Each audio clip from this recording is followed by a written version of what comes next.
इस आदमी ने 26 साल तक अपने घर को क्राइम सीन बना के रखा सिर्फ एक वजह से। ये कहानी है जापान के सतोरू तकावा की। एक सिंपल आदमी, एक खुश फैमिली, वाइफ और छोटा सा बच्चा। एक दिन जब वो घर लौटता है तो सामने होता है सबसे बड़ा नाइटमेयर।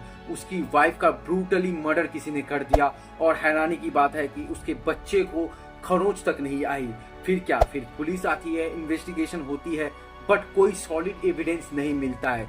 सिर्फ मिलता है तो ब्लड, जो कि मिक्स हो चुका था, वाइफ का भी और उस किलर का भी। उस वक्त मेडिकल साइंस इतनी एडवांस नहीं थी। केस ठंडा हो गया। जापान का एक लॉ था कि 15 साल तक ही जो है वो आप केस चला सकते हैं अगर उस केस में आपको एविडेंस नहीं मिलता है तो।